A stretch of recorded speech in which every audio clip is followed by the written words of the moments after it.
মাংস কাটার সাইজ দেখে ইতিমধ্যে আপনারা কিন্তু বুঝে গিয়েছেন আমি কি রান্না করব।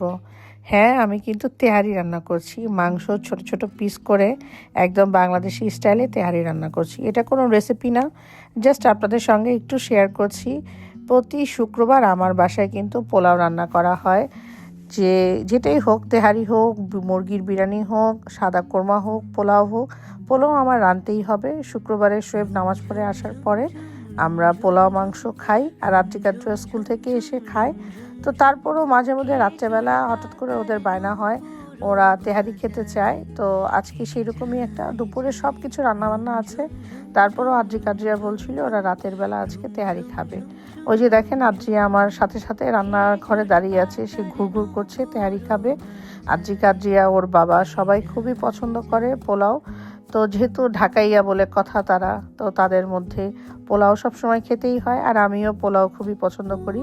তো প্রতি সপ্তাহে তো রান্না হয়, তারপরও মাঝে মাঝে হুটহাট রান্না হয়ে যায়। তো চিন্তা করলাম আজকে ঝটপট একটু তেহারি রান্না করে ফেলি। বাসায় যেহেতু মাংস আছে, তাই রাঁধুনি প্যাকেট মশলা দিয়ে একদম খুবই সিম্পলভাবে আমি আজকে তেহারিটা রান্না করছি। আর রান্না করতে করতে আপনাদের সঙ্গে একটু শেয়ার করলাম।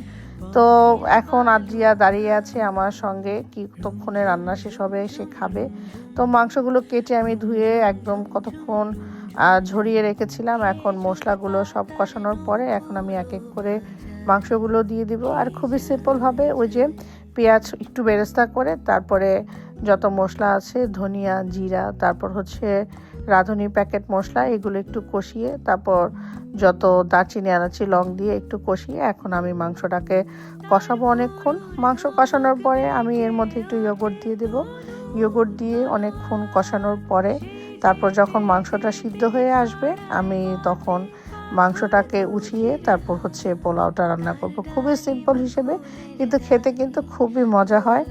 আর যেহেতু আমার সবসময় রান্না করতে হয় ওদের জন্য, তাই আমি সিম্পল ওয়েতে যত কম মশলা দিয়ে ওদের জন্য রান্না করি। আর তেহারিটাতে এত বেশি মশলা ইউজ করলেও না হলেও চলে, যদি এক একজনের রান্নার এক এক স্টাইল। তো আমি খুবই সিম্পলভাবে ওদেরকে রান্না করে দিই, আর খেতে ভালোই লাগে।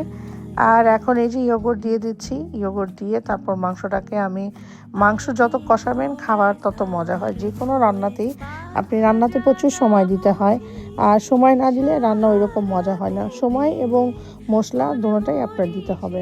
আর কথা বলতে বলতে আমার এই যে তেহারি রান্না হয়ে গিয়েছে, আজকে রাতের খাবার। কেমন লাগলো ভিডিওটা জানাবেন। সবাই ভালো থাকবেন, সুস্থ থাকবেন। আল্লাহ হাফেজ।